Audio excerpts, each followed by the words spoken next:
बस की गाडीत. नग नग मला सवय चालायची. रोज 5-6 किलोमीटर चालत जातो आणि चालत येतो. अरे बस गाडीत, तुलाच गाडीत नेतो बघ मी. चल. अरे पोरा, कंच्या गावचा म्हणायचं तू? हेच काट्याची वाडी. पण तुमचं गाव कुठलं? तुझ्या मोहरच माझं गाव आहे. आज काय झालं, बारामतीला निघालो ज्वारीचं बियाणं आणाय. आणि गेल्या वर्षी घरचंच बियाणं लावलं, पिकच आलं नाही की, उगावलंच नाही बघ. म्हणून म्हणलं चला बारामतीत जाऊन बियाणं आणू ज्वारीचं. उगवलं नाही म्हणजे? अरे पोरा, असंच असतंय बघ शेतकऱ्याचं. पेरलं तर पिकायचं टेन्शन, आणि पिकलं तर पावसा पाण्याने साथ दिली तर इकायचं टेन्शन. लय वाईट असतंय बघ पोरा, लय वाईट असतंय शेतकऱ्याचं. हे समजा बदलाय पाहिजे. अरे होय पोरा, बदलाय पाहिजे हे तुझं बरोबर आहे. पण त्यासाठी देवालाच अवतार घ्यायला पाहिजे. अहो काका, देवाचा अवतार नाही, राबणाऱ्या हाताला सरकारनं साथ द्यायला पाहिजे. होय पोरा, अरे बदलायला पाहिजे हे खरं आहे बघ.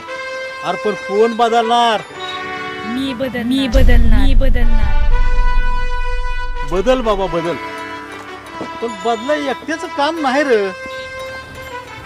आधी एकट्यानंच रस्ता बनवायचा असतो, मग आपाप मागणे लोक येतात. रस्ता महत्वाचा.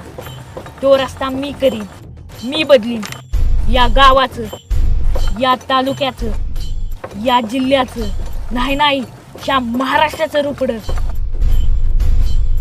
तुझ्या तोंडातनं पडलेला शब्द खरा होऊ दे रे बाबा, खरा होऊ दे. होणार. मी पुसणार रडणाऱ्या शेतकऱ्याचा अश्रू. आज होणारी भरकट मी थांबवीन.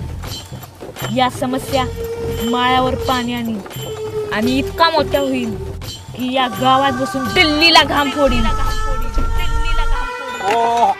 शब्द ऐकून मला जरा बालिशपणा वाटतोय बघ. खऱ्या अर्थाने एका मनाने असं वाटतंय तू भल्या कात्राचा घाट दाखवची बघ. आता तुझ्या शाळेचा रस्ता आलाय बघ, उतर जाता तू. मला इकडे जायचंय पुढे. हा उतर.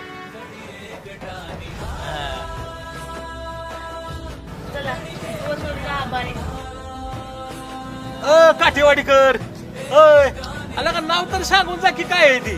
नाव वय शरद गोविंदराव पवार.